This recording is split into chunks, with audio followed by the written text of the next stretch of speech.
Welcome to the my YouTube channel learning student. स्वागत है आप सभी लोग का हमारे इस यूट्यूब चैनल पे। तो आज हम लेके आए हैं आप लोगों के लिए जो है कि मैथिली शरण गुप्त का जीवन परिचय। तो आज हम जानेंगे मैथिली शरण गुप्त का जीवन परिचय किस प्रकार से आप एग्ज़ाम में लिखेंगे, आपके फुल मार्क्स मिलेंगे। तो चलिए देख लेते हैं। सबसे पहले हेडिंग डालेंगे मैथिली शरण गुप्त जी के जीवन परिचय। उसके बाद देखिए, आप हेडिंग डालने के बाद चाहे तो संक्षिप्त परिचय भी लिख सकते हैं। संक्षिप्त परिचय में ज़्यादा कुछ नहीं रहेगा। नाम, जन्म स्थान, माता पिता, रचना और उनका निधन, बस यही रहेगा संक्षिप्त परिचय में। उसके बाद हेडिंग डालेंगे उत्तर प्रदेश के झांसी जिले में जन्म। कहाँ हुआ था इनका जन्म? उत्तर प्रदेश के झांसी जिले में। देखिए उसके बाद आधुनिक हिंदी काव्य के प्रतिष्ठित कवि मैथिली शरण गुप्त का जन्म 3 अगस्त 1866 को 1866 ईस्वी को उत्तर प्रदेश के झांसी जिले के निकट चिरगांव में हुआ था। देखिए क्या कह रहा है कि ये जो मैथिली शरण गुप्त जी हैं, इनका जन्म कब हुआ था? 3 अगस्त 1866 ईस्वी को हुआ था उत्तर प्रदेश झांसी में। और झांसी जो उत्तर प्रदेश में झांसी है, झांसी जिले के निकट में एक गांव है, क्या? चिरगांव, वहीं पे हुआ था। उनके पिता का नाम क्या था? सेठ रामचरण दास व माता का नाम काशीबाई था। माना जाता है कि उनके पिता भी एक कवि थे और कनकलता नाम से कविता किया करते थे। देखिए क्या है, उनके पिता क्या थे? एक कवि थे और वो कनकलता नाम से क्या करते थे? कविताएं किया करते थे। ये हमारा हो गया क्या? उत्तर प्रदेश के झांसी जिले में जन्म इनका। देखिए आगे अगला हेडिंग डालेंगे मैथिली शरण गुप्त की शिक्षा। मैथिली शरण गुप्त की शिक्षा के बारे में जानेंगे। आधुनिक हिंदी काव्य के प्रतिष्ठित कवि की शिक्षा दीक्षा घर पर ही हुई, जहां उन्होंने हिंदी, बांग्ला और संस्कृत का अध्ययन किया। इसके बाद वह विद्यालय भी गए, लेकिन पढ़ाई से ज़्यादा उनका मन खेल कूद और पतंग उड़ाने में लगता था। देखिए इनकी आधुनिक हिंदी काव्य के जो ये प्रतिष्ठित कवि हैं, इनकी शिक्षा दीक्षा कहाँ हुई? घर पर ही हुई। और वो घर पर ही क्या? हिंदी, बांग्ला, संस्कृत आदि भाषाओं का घर पर ही अध्ययन किए। इसके बाद उनका विद्यालय में क्या हुआ? दाखिला हुआ।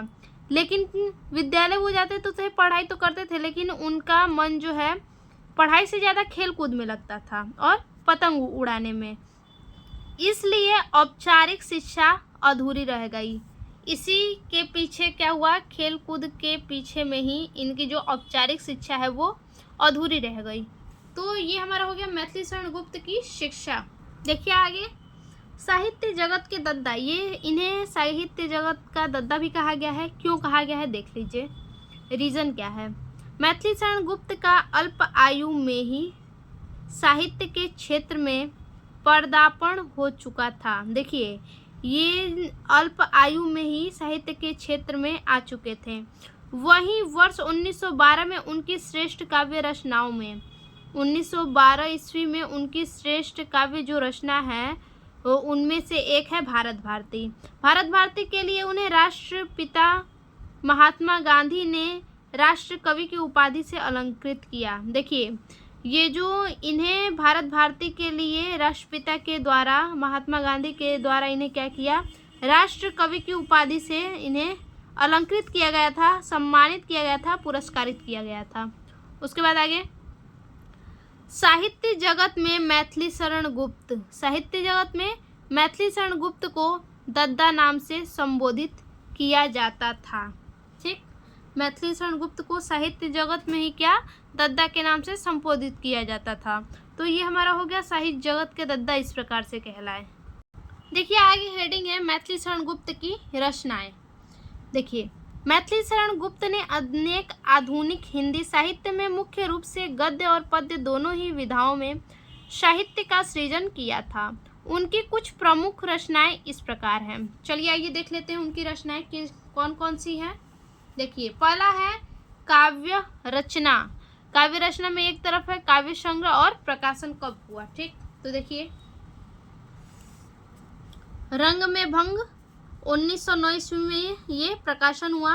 शकुंतला 1914 में प्रकाशन हुआ। पंचवटी 1915 में प्रकाशित हुआ।